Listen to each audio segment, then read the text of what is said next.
The rain had stopped an hour ago, but Maya's clothes were still damp. She stood on the corner of Fifth Avenue, watching people rush past her like she was invisible. Her stomach growled again. It had been doing that for 2 days straight now. She looked down at the violin case at her feet. Inside was the only thing she had left from her old life. The violin was old, scratched, and the varnish had worn off in several places. But it still played beautifully. She knew it would fetch good money if she sold it. But every time she thought about it, she heard her grandmother's voice in her head. "This violin is not just wood and strings, my dear. It carries our story." Maya shook her head. She couldn't think about her grandmother right now. If she did, she'd start crying, and she'd cried enough already. The cafe across the street was busy. Through the large windows, she could see people laughing, eating, sipping coffee like they didn't have a care in the world. Her mouth watered as she watched a waiter carry a plate of sandwiches to a table. She'd been standing here for 20 minutes, trying to gather the courage to go inside. Maya had never begged before. Never. Even when things got really bad back home. Even when the bombs were falling and there was no electricity for days. She'd never asked strangers for help, but this was different. She was in a foreign country. Her student visa had expired 3 weeks ago. The scholarship money had run out, and the place she'd been staying, a tiny room she shared with 2 other girls, well, she couldn't pay rent anymore. The landlord had changed the locks yesterday while she was out looking for work. Everything she owned was in a small backpack on her shoulders. 23 years old, and this was what her life had become. Maya picked up her violin case and crossed the street. Her heart was pounding so hard she thought people might hear it. The cafe door had a small bell that chimed when she pushed it open. Several people looked up at her, then quickly looked away. She must look terrible. She knew she did. Her jacket had a tear in the sleeve. Her jeans were dirty, and she probably smelled bad too. When you're sleeping in subway stations, there's not many opportunities to shower. The man behind the counter was wiping down the espresso machine. He was older, maybe in his 60s, with kind eyes and gray hair. His name tag said Mr. Chen. Maya walked up to him, her legs feeling shaky. "Excuse me," she said quietly. Her accent was thick. English was still hard for her sometimes, especially when she was nervous. Mr. Chen looked up. For a moment, Maya saw something in his face. Not disgust or annoyance like she expected. Something softer, maybe pity. She wasn't sure which was worse. "Can I help you?" he asked. Maya swallowed hard. "Just say it. Just ask." "I play violin," she started, her voice barely above a whisper. "I'm very good. I studied at conservatory. Can I play here for food? Just one sandwich, please. I'll play anything you want." She watched his face carefully, trying to read his reaction. He looked at her for a long moment, then at the violin case in her hand, then back at her face. "You want to play music for food?" he asked. Maya nodded. Her cheeks felt hot. This was so humiliating. Mr. Chen looked around his cafe. It was lunchtime and almost every table was full. People were eating, talking, working on laptops. Nobody was paying attention to their conversation. "I don't usually allow street musicians inside," he said slowly. Maya's heart sank. She should have known. She turned to leave. "Wait," Mr. Chen said. "I didn't say no. Let me hear you play first. If you're good, really good, you can play over there by the window during lunch, and I'll give you something to eat." Maya's eyes filled with tears. She blinked them back quickly. "Thank you. Thank you so much." She found a spot near the large window, just like Mr. Chen had pointed out. A few people glanced at her curiously as she opened her case and took out her violin. The instrument looked ancient and battered, but she handled it like it was made of glass. Her hands were shaking as she lifted it to her chin. She was so nervous, and hungry, and tired. What if she couldn't play well? What if her fingers wouldn't cooperate? She hadn't practiced properly in weeks, but then she touched the bow to the strings, and everything else disappeared. She started with something simple, a piece by Bach that her grandmother had taught her when she was 7 years old. The notes came out clean and pure. Her fingers remembered what to do, even if her mind was clouded with worry. Within seconds, something magical happened. The constant noise of the cafe, the chattering, the clinking of cups and plates, all of it got quieter. People stopped talking mid-sentence. Heads turned toward her. Maya closed her eyes and let the music take over. She forgot about being hungry, forgot about being homeless. Forgot about being scared and alone in a city where nobody knew her name. She played the way her grandmother had taught her, not just hitting the right notes but feeling every single one of them, making the violin sing, making it cry, making it tell a story without words. Music is a conversation, her grandmother used to say. You're not performing. You're sharing your heart. The cafe had gone completely silent now. Even the barista had stopped making drinks. Everyone was listening. Maya transitioned into another piece, something Russian, melancholy, and beautiful. It reminded her of home, of snowy winters in her grandmother's small apartment that always smelled like tea and old books, of practice sessions that lasted hours, where nothing mattered except getting one phrase, one measure, absolutely perfect. She didn't know she was crying until she felt the tears on her cheeks. When she finally finished, there was a moment of complete silence. Then the entire cafe erupted in applause. People were standing up, clapping. Someone whistled. A woman near the back was wiping her eyes. Maya opened her eyes, surprised. She'd been so lost in the music that she'd forgotten where she was. Mr. Chen was standing near the counter, staring at her with his mouth slightly open. He walked over slowly. "Where did you learn to play like that?" he asked. "Moscow," Maya said simply. "The conservatory there." He shook his head in amazement. "That was... I've never heard anything like that. Not in my cafe, that's for sure." He disappeared into the kitchen and came back a few minutes later with a tray.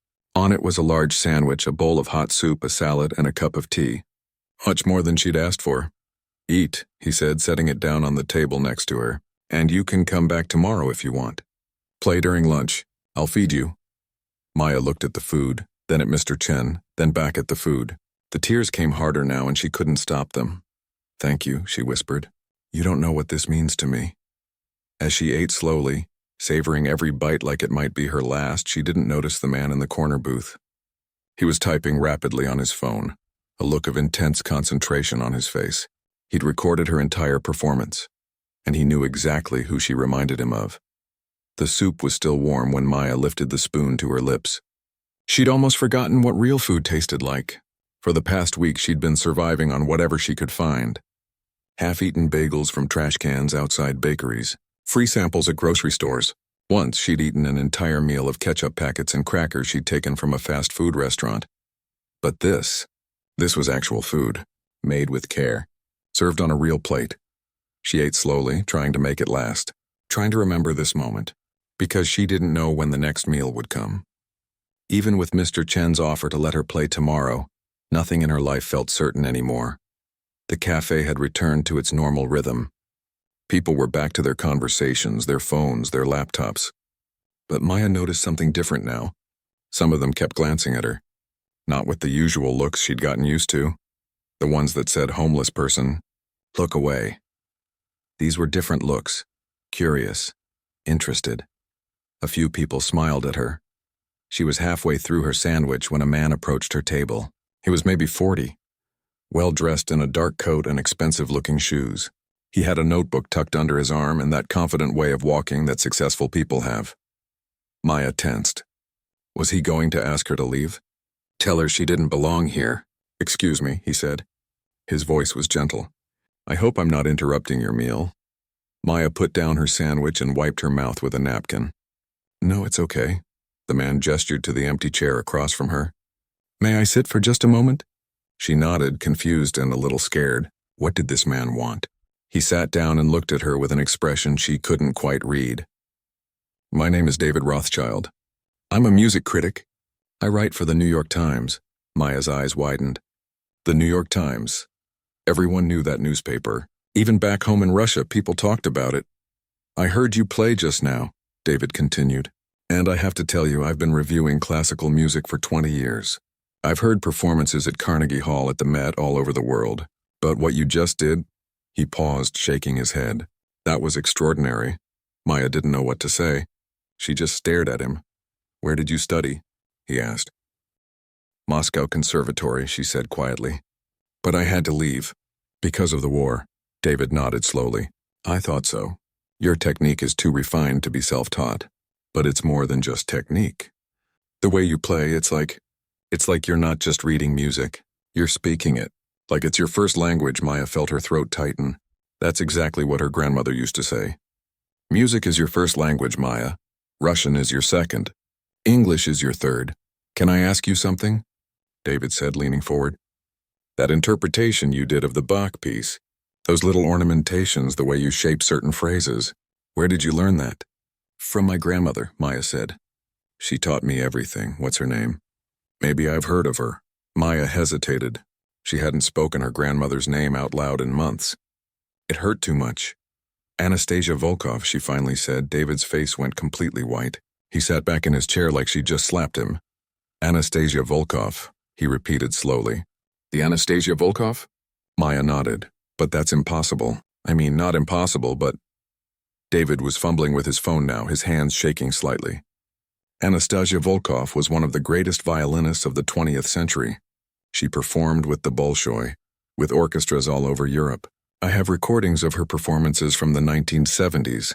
They're legendary. Yes, Maya said simply. That was my grandmother. David was scrolling through his phone frantically. She disappeared from the public eye in the mid-1980s. There were rumors, but nobody knew what happened to her. Some people thought she died. And you're saying she was your grandmother? She went back to Russia after the Soviet Union ended, Maya explained. She was tired of performing. She wanted a quiet life. She moved to a small town and taught music. That's where I grew up. She taught me from when I was 4 years old. David was staring at her like she was a ghost. Do you have any proof? I'm sorry, I don't mean to doubt you, but this is... Maya reached into her backpack and pulled out an old photograph. It was creased and faded, but the image was still clear. A young woman holding a violin standing on a stage. She looked like Maya, same eyes, same serious expression. This is her, Maya said. From 1972, she was 25. David took the photo with trembling hands. He studied it for a long time. Then he pulled out his phone again and showed Maya something. It was an old video, grainy and black and white. A woman was playing violin in a concert hall, her eyes closed, completely lost in the music. This is from one of her performances, David said. 1975, I think. Look at how she holds the bow. Look at her posture. He looked up at Maya. You hold it exactly the same way. The angle, everything. And those ornamentations you did in the Bach piece, I've heard them before. In her recordings. She played Bach exactly like that. It's her style, her interpretation. Maya felt tears welling up again. She died last year. Right before everything fell apart. Sometimes I think she was lucky. She didn't have to see what happened to our town, to our country. I'm so sorry, David said quietly. They sat in silence for a moment. The cafe buzzed with conversation around them, but their little corner felt separate from everything else. What happened to you? David finally asked. How did you end up here playing for sandwiches? So Maya told him. About the war, about leaving everything behind except her violin, about coming to America on a student visa to continue her studies, about how the scholarship money had run out faster than expected, about how her visa expired and she couldn't afford to renew it, about losing her room, her belongings, everything. I tried to find work, she said, but nobody wants to hire someone without papers, and I can't go back. There's nothing to go back to anymore. David listened to everything, his expression growing more troubled with each sentence. When she finished, he was quiet for a long time. That violin you have, he said. Is it? It belonged to my great-great-grandfather, Maya said. He played for the imperial court. My grandmother gave it to me before she died. She made me promise never to sell it no matter what happened. It's the only thing connecting me to my family now. David rubbed his face with his hands. Okay, listen. I need to make some phone calls. I have friends who work with refugee artists, people who help in situations like yours. Would you be willing to meet with them? Maya's heart jumped. What do you mean? I mean, you can't keep living like this. You're too talented. Your grandmother's legacy deserves better than you playing for sandwiches. No offense to Mr. Chen's excellent sandwiches. He pulled out a business card and wrote something on the back. This is my cell phone number. I'm going to talk to some people. Can you come to this address tomorrow at 2 o'clock? It's at Lincoln Center. Lincoln Center? Maya whispered. She knew that place. Every musician knew that place. Yes, there's someone there who needs to meet you. Her name is Helen Chen, and she runs a fund for artists in crisis. But first, she's going to want to hear you play. Really play, not just a 5-minute performance in a cafe. Maya nodded, unable to speak. David stood up. One more thing. The way you play, it's exactly like your grandmother's style. But I need you to prove it. Not to me, I believe you. But there are people who will need convincing. Can you do that? Yes, Maya said. I can prove it. After David left, Maya sat alone with her now empty plates. Mr. Chen came over and refilled her tea without asking. That man seemed very interested in your music, he said. He knew my grandmother, Maya replied, still dazed by the conversation. Then maybe your luck is changing, Mr. Chen said kindly. Maya looked out the window at the busy street, people rushing past, everyone with somewhere to go. For the first time in months, she felt something she'd almost forgotten about. Hope. Maya stood outside Lincoln Center staring up at the massive building. She'd walked past it a few times before, always from a distance, always feeling like it belonged to a different world, a world she used to be part of. Her hands were shaking. Not from the cold this time, but from nerves. She'd spent the night in a subway station again, clutching her violin case close to her chest while she tried to sleep on a bench. A police officer had woken her up at 3 in the morning and told her to move along, so she'd walked around until sunrise, then found a public bathroom where she could wash her face and try to make herself look presentable. It was 1:55 now, 5 minutes until her meeting. Maya checked her reflection in a store window across the street. Her hair was clean at least. She'd washed it in the bathroom sink. Her clothes were the same ones she'd been wearing for days, but she'd tried her best to smooth out the wrinkles. This was all she had. She took a deep breath and walked inside. The lobby was beautiful. Marble floors, high ceilings, everything spotlessly clean and expensive looking. A security guard at the front desk looked at her with suspicion. She probably didn't look like she belonged here. I have a meeting, Maya said quickly, showing him the business card David had given her. With Helen Chen, at 2 o'clock. The guard checked his computer, then nodded. 5th floor. Take the elevator on your right. The elevator was empty except for Maya and her violin case. She watched the numbers light up as she ascended. 3rd floor, 4th floor, 5th floor. The doors opened to a long hallway with framed posters of famous performances. She saw names she recognized. Yo-Yo Ma, Itzhak Perlman, Renee Fleming legends, and here she was. A homeless girl who'd been eating from trash cans just days ago. Room 512. This was it. Maya knocked softly. Come in. A voice called. The office was smaller than she expected, but warm. Bookshelves lined the walls filled with music scores and books about composers. A woman sat behind the desk, maybe in her 50s, with kind eyes and silver hair pulled back in a bun. You must be Maya, she said, standing up. I'm Helen Chen. Please, sit down. Maya sat in one of the chairs facing the desk, holding her violin case in her lap like a shield. Helen smiled gently. David called me yesterday, told me quite a story about you. About your grandmother. It's all true, Maya said quickly. I know it sounds impossible, but I can prove it. That's why you're here, Helen said. But before we get to that, I want to understand your situation. David told me some of it, but I'd like to hear it from you. So Maya told her story again. It was getting easier each time, though it still hurt. Helen listened without interrupting, occasionally taking notes on a pad of paper. I see, Helen said when Maya finished. And you've been homeless for how long? 3 weeks, Maya admitted. Maybe 4. I've lost track of days. Helen's expression softened with sympathy.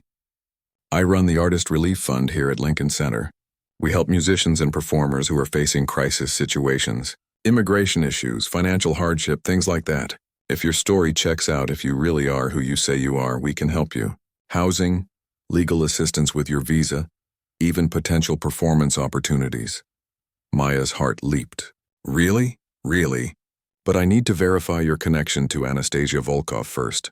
We have someone here who can help with that. He's waiting in our rehearsal room. Helen led Maya down another hallway to a small rehearsal space. It had a piano, some chairs, and wonderful acoustics. Standing by the window was an elderly man, probably in his 70s, with white hair and a deeply lined face. He turned when they entered, and Maya gasped. She recognized him immediately. From photographs in her grandmother's apartment. From stories she'd been told growing up. Professor Petrov? She whispered. The old man's eyebrows rose. You know me? My grandmother had a photograph of you. From Moscow, from when you both studied there. You were her classmate. Professor Petrov walked closer, studying her face carefully. I haven't heard Anastasia's name spoken aloud in many years. Helen tells me you claim to be her granddaughter. I am her granddaughter, Maya said firmly. Then you'll be able to play for me, he said. Anastasia had a very specific way of teaching. She learned it from her teacher, who learned it from his teacher going back generations. Certain interpretations, certain variations that were never written down, only passed from teacher to student, mouth to ear. Maya understood. This was the real test. What would you like me to play? She asked, opening her violin case. Tchaikovsky, Professor Petrov said. The violin concerto in D major, but I don't want the standard interpretation. I want to hear how Anastasia taught it.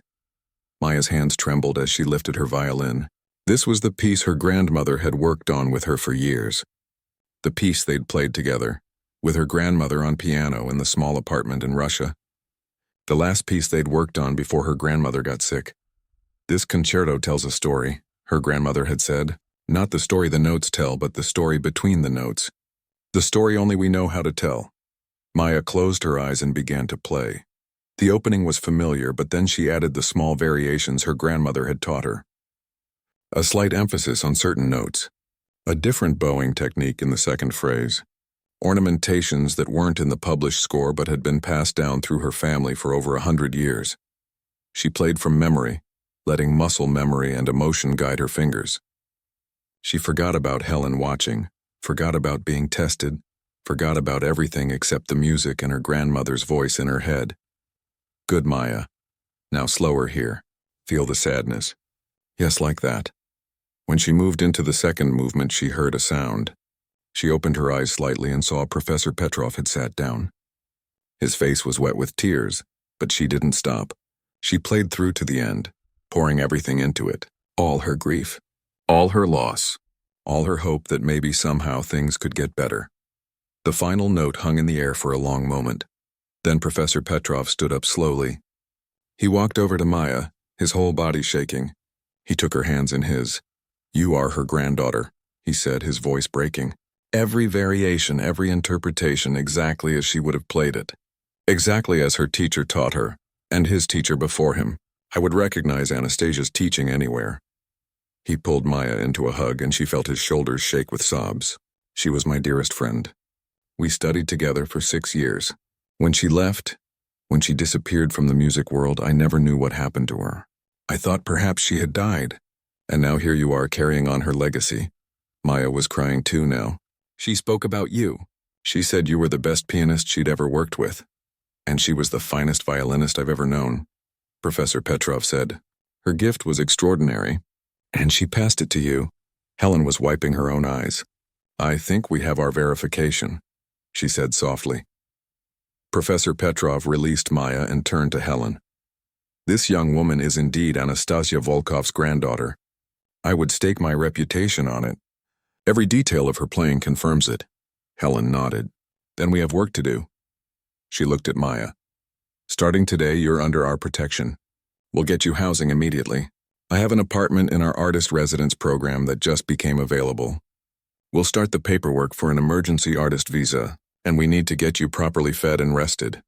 Maya couldn't believe what she was hearing. You're really going to help me? Help you? Helen smiled. Maya, you're not just any musician. You're the heir to one of the greatest violinists of the 20th century. Your story needs to be told, but more importantly, you need support. And that's what we're here for. Professor Petrov squeezed her shoulder. Your grandmother would be so proud of you. Staying true to her teaching even in the darkest circumstances. Never selling that violin no matter how desperate things got. Maya looked down at the worn instrument in her hands. She made me promise. She said this violin carries our family's soul. And now, Helen said, we're going to make sure that soul can sing properly. No more playing for sandwiches. Though, she added with a smile, I'd like to meet Mr. Chen someday. He sounds like a good man. He is, Maya said. He helped me when nobody else would. As they walked out of the rehearsal room, Maya felt something shift inside her. For weeks she'd been in survival mode, just trying to make it through each day. But now, for the first time since leaving Russia, she felt like maybe she had a future again. A future that honored her past. Maya woke up in a real bed for the first time in weeks. For a moment, she forgot where she was. Then it all came back to her. The apartment. The warm shower she'd taken last night that lasted almost an hour. The refrigerator that Helen had stocked with food. The clean sheets and soft pillows.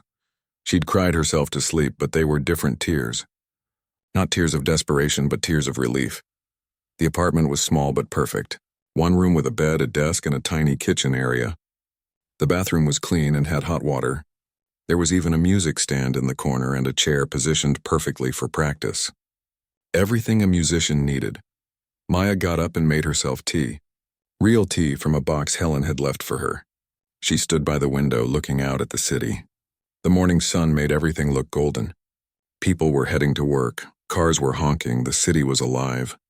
And for the first time since arriving in America, Maya felt like she was actually part of it, not just watching from the outside.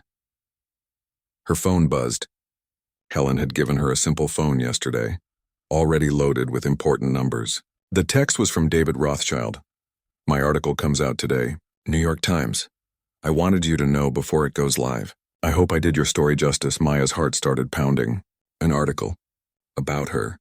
In the New York Times, she found the article online 20 minutes later. The headline made her gasp. The heiress who played for sandwiches, how a legendary violinist's granddaughter ended up homeless in New York. There was a photo David must have taken at the cafe. Maya playing her violin, eyes closed, completely lost in the music. She barely recognized herself. In the photo, she looked like an artist, not a homeless person. Like someone with purpose. She started reading. David's words painted her story beautifully. He wrote about finding her in Mr. Chen's cafe, about recognizing her grandmother's style.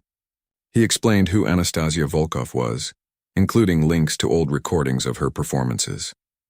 He described the war, the expired visa, the desperation that led Maya to offer her music for food.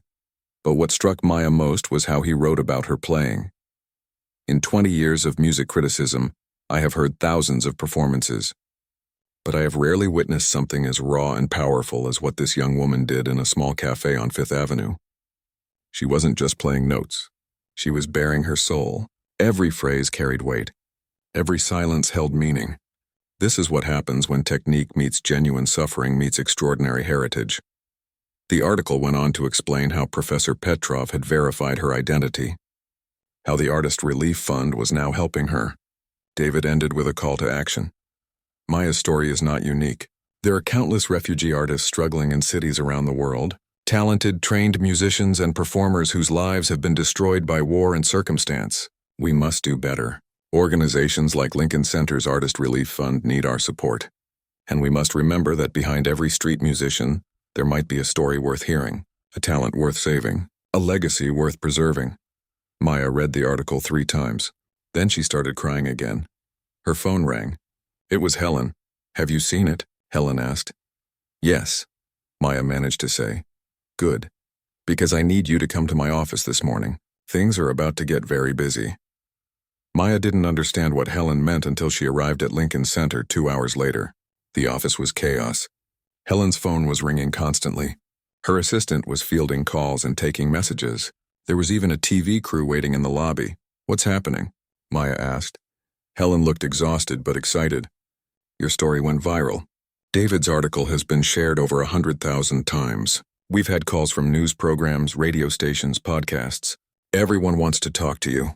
And the donations, Maya. People are donating to the Artist Relief Fund because of you. We've raised more money in the past 6 hours than we usually raise in 6 months. Maya sat down, overwhelmed. I don't understand. Your story touched people, Helen explained. It reminded them that art matters, that immigrants and refugees aren't just statistics, they're human beings with talents and dreams. You put a face to an issue that feels abstract to most people. Over the next few days, Maya's life became a whirlwind. She did an interview with a local news station, a radio show, a podcast about classical music. Each time she told her story, about her grandmother, about the war, about Mr. Chen's kindness, about the violin she refused to sell. But the biggest surprise came a week after the article was published. Helen called Maya into her office with a strange expression on her face. Professor Petrov was there too, along with David. Sit down, Helen said. We have news. Maya sat, her stomach twisting with anxiety. Good news or bad news? The New York Philharmonic has been following your story, Helen began. They've invited you to audition for a position as a guest soloist. Maya's mouth fell open. The Philharmonic? They want to hear you play, Professor Petrov said, his eyes twinkling. A full audition. If it goes well, they'd like to feature you in their winter season. But I'm not ready, Maya protested. I haven't practiced properly in months. I haven't performed with an orchestra since I left Moscow. You have 6 weeks to prepare, David said. And Professor Petrov has agreed to work with you. The old professor nodded. It would be my honor to help you prepare. Just as I once played piano for your grandmother when she practiced. Maya couldn't speak. This was too much, too big. Too fast, there's something else, Helen said gently. We've been contacted by a documentary filmmaker. She wants to make a short film about your story, about refugee artists, about your grandmother's legacy, about how art survives even in the darkest times. You don't have to say yes, but I think it could help other people in your situation. And, David added, I've been contacted by several book publishers. They want to know if you'd be interested in writing your grandmother's biography. With your help, of course. Her story has never been fully told. Maya looked at all of them. These people who'd become her champions in just a few weeks. Who'd taken a desperate girl playing for sandwiches and given her back her dignity. I need to do something first, Maya said suddenly. Before any of this, I need to go see Mr. Chen. That afternoon, Maya walked into the cafe on Fifth Avenue. Mr. Chen was behind the counter as usual. His face lit up when he saw her. Maya, I read the article. I can't believe it. You're famous now. Maya laughed. Not famous. Just lucky. No, Mr. Chen said firmly. Not lucky. Talented. I knew it the moment I heard you play. Maya reached into her bag and pulled out an envelope. Inside was $500. Money Helen had advanced her from the fund. This is for you, Maya said. For all the meals, for the kindness, for saying yes when you could have said no. Mr. Chen pushed the envelope back. I can't take this, and please, Maya insisted. You helped me when I had nothing. Let me pay you back. They went back and forth for a while until Mr. Chen finally accepted, but only on one condition. You have to come play here sometimes, he said. When you're not busy being a famous soloist. My customers still talk about that first day. They'd love to hear you again. Maya promised she would. As she left the cafe, she passed the spot where she'd stood that first day. Hungry, desperate, terrified. It felt like a lifetime ago, though it had only been a few weeks. Her phone buzzed with another text from Helen. The audition with the Philharmonic was scheduled. Rehearsals with Professor Petrov would start tomorrow. The documentary crew wanted to start filming next week. Everything was happening so fast. Sometimes Maya felt like she was in a dream and would wake up back in the subway station, cold and alone. But then she'd look at her violin. The same scratched, worn instrument that had survived everything with her. The violin that carried her family's story. Her grandmother's legacy. She'd made it through the darkest time. And now finally she could do what her grandmother had always wanted her to do. Not just survive, but thrive. The audition was in 6 weeks. 6 weeks to prepare for the most important performance of her life. 6 weeks to prove that she wasn't just Anastasia Volkov's granddaughter. She was Maya. And she had her own story to tell. She walked toward the subway. But this time she had a Metro card Helen had given her. And she was heading to an apartment that was hers, with food in the refrigerator and a warm bed waiting. As she descended the subway steps, Maya allowed herself to smile. The hard part was over. Now came the part she'd been training for her whole life. Now came the music. The 6 weeks had passed like a blur. Every day Maya practiced for hours. Professor Petrov came to her apartment 3 times a week, playing piano while she worked through the most challenging pieces. He was patient but demanding, just like her grandmother had been. Again, he'd say when she made a mistake. Your grandmother would never accept that phrasing. Feel it here. He'd tap his chest. Not here. He'd tap his head. Maya practiced until her fingers hurt, until she could play entire concertos with her eyes closed, until the music became as natural as breathing. The documentary crew followed her around for 2 weeks, filming her practice sessions, her meetings with Helen, her visits to Mr. Chen's cafe. They interviewed Professor Petrov, David, Helen, even some of the customers who'd been there that first day she played for a sandwich. But Maya tried not to think about any of that. She focused on the music, on getting ready for the audition. When the day finally came, she woke up at 5 in the morning, too nervous to sleep. The audition was at 10. She had 5 hours to prepare mentally. She made tea and sat by the window watching the sunrise. Her violin case sat on the chair across from her, waiting, the same case that had been her only possession when she was homeless. Now it felt like an old friend. Her phone buzzed. A text from Helen. "You're going to be amazing. Remember, they already want you. This is just a formality." But it didn't feel like a formality. This was the New York Philharmonic, one of the finest orchestras in the world. If she did well today, she'd be performing at David Geffen Hall in front of thousands of people. The thought made her want to throw up. Another text. This one from Mr. Chen. "Good luck today. You've got this." Then one from David. "Remember why you play. Not for them. For yourself. For your grandmother." That helped. Maya closed her eyes and thought about her grandmother's apartment in Russia. The way it smelled like tea and old paper. The sound of her grandmother's voice saying, "Music is not a performance, Maya. It's a conversation between souls." At 9 o'clock, Maya arrived at David Geffen Hall. The building was massive and beautiful. She'd walked past it before but never imagined she'd actually perform inside. Helen met her in the lobby. "How are you feeling?" "Terrified," Maya admitted. "Good, that means you care." Helen squeezed her shoulder. "Professor Petrov is already inside. He'll be playing piano for you, and Maya, everyone in that room is rooting for you." The audition room was smaller than Maya expected. Just a stage with a piano and about 20 people sitting in the audience section. The conductor, the music director, several board members, and a few musicians from the orchestra. Professor Petrov sat at the piano, giving her an encouraging nod. "Whenever you're ready," the conductor said. His name was Michael Chen, and he had a kind face. "We'd like to hear the Tchaikovsky first. The same piece you played for Professor Petrov when you first met." Maya nodded. She understood. They wanted to hear her grandmother's interpretation, the family style that had been passed down through generations. She lifted her violin and began. The first notes came out shaky. Her hands were trembling, but then she heard her grandmother's voice in her head again. "Breathe, child. Let the music breathe with you." Maya took a breath, and then she let go. She forgot about the people watching, forgot about being nervous. She was back in her grandmother's apartment, playing for an audience of one.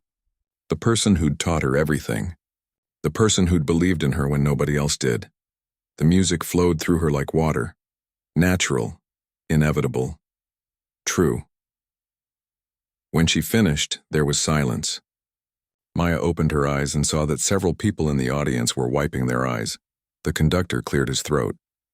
"That was extraordinary. Could you play something else for us? Something more contemporary? Your choice." Maya thought for a moment. Then she smiled. "There's a piece by a modern Russian composer, Leonid Desyatnikov. My grandmother never got to perform it because it was written after she retired, but she loved it. She taught it to me from a recording. She played a haunting, beautiful piece that mixed traditional Russian melodies with modern techniques. It was technically challenging and emotionally complex, the perfect showcase for her abilities." When she finished, the conductor stood up. Then everyone else did too. They were applauding, not the polite applause of an audition, but real enthusiastic clapping. "Miss Volkov," the conductor said, "we'd be honored to have you perform with us. Not as a guest soloist, as our featured soloist for the winter season. 3 performances. December through February." Maya couldn't speak. She just nodded, tears streaming. G down her face. The next 2 months were even more intense. Rehearsals with the full orchestra. Interviews with media outlets from around the world. The documentary premiered online and was viewed millions of times. Maya's story resonated with people everywhere. But through it all, she stayed focused. She practiced. She prepared. And she thought about her grandmother. The night of her first performance finally arrived. December 15th, Carnegie Hall, not David Geffen Hall. They'd moved the concert to a bigger venue because of ticket demand. 3,000 seats, all sold out. Maya stood backstage, dressed in a beautiful black gown that Helen had helped her choose. Her violin was freshly cleaned and polished, though she'd refused to replace it with a newer instrument. This violin had gotten her through the worst time of her life. It would carry her through the best time too. Professor Petrov found her backstage. "Your grandmother would be so proud," he said, his voice thick with emotion. "I wish she could see this." "Maybe she can," Maya said softly. Helen appeared with a surprise. "There's someone here to see you." Mr. Chen walked in, dressed in a suit Maya had never seen him wear. He looked uncomfortable but happy. "Mr. Chen," Maya hugged him. "You came!" "Of course I came." "Front row seat." Helen arranged it. He handed her a small bag. "I brought you something." Inside was a sandwich, the same kind he'd given her that first day in his cafe. Maya laughed through her tears. "For good luck?" "For remembering where you came from," Mr. Chen said. "No matter how high you fly," the stage manager called for her. It was time. Maya walked onto the stage and the applause was thunderous. 3,000 people on their feet before she'd even played a note. She saw Mr. Chen in the front row beaming. Helen and David sitting together. Professor Petrov in the wings watching like a proud father. She lifted her violin. The concert hall fell silent, and then Maya began to play. She played the Tchaikovsky concerto, the same piece she'd played for sandwiches in a cafe just months ago. But this time she played it for everyone who'd helped her. For Mr. Chen who'd said yes. For Helen who'd given her a chance. For David who'd told her story. For Professor Petrov who'd verified her identity and trained her. And most of all, she played it for her grandmother, for the legacy that had been passed down through generations, for the music that had survived wars and revolutions and exile and poverty, the music that could never be destroyed because it lived in her fingers. In her heart, in her soul. When she finished, the silence lasted for 3 full seconds. Then the entire audience erupted. People were standing, cheering, some crying openly. The applause went on for 5 minutes. 10 minutes. Maya took bow after bow, overwhelmed by the response. Backstage afterward, she was surrounded by well-wishers. Famous musicians, reporters, fans. But Maya's mind was elsewhere. She thought about that morning when she'd stood outside Mr. Chen's cafe, hungry and desperate, asking if she could play for a bite to eat. She'd thought she was at her lowest point, that she'd lost everything, but she'd been wrong. She hadn't lost everything. She'd had her grandmother's training, her family's legacy, her violin, and most importantly, she'd had her music. That was something nobody could take away. Not war, not poverty, not circumstance. 2 weeks later, Maya did something that surprised everyone. She announced the creation of the Anastasia Volkov Foundation for Refugee Artists. She donated half of her performance fees to start it. David helped spread the word. Helen helped with the organization. Professor Petrov became the artistic director. Within 6 months, they'd helped 23 refugee musicians get back on their feet. With housing, legal help, performance opportunities, everything Maya had received she wanted to give to others. She still visited Mr. Chen's cafe once a month to play during lunch. Always for free. It was her way of remembering, of staying grounded. 1 year after that first desperate day, Maya stood in the same cafe, playing for an audience of regular customers and tourists who'd heard she might show up. Mr. Chen served her a sandwich afterward. Same as always. "You've come so far," he said. Maya shook her head. "No. I just found my way back to where I was supposed to be all along. Doing what my grandmother taught me to do." "What's that?" Mr. Chen asked. "Sharing beauty with the world," Maya said simply. "No matter the circumstances. That's what music is for." She looked at her violin, worn and scratched and beautiful. It had carried her through darkness into light, and it would carry her forward into whatever came next. Because that's what music does. It survives. It endures. It transforms just like she had. Maya took a bite of her sandwich and smiled. Some things never change, and that was exactly how it should be.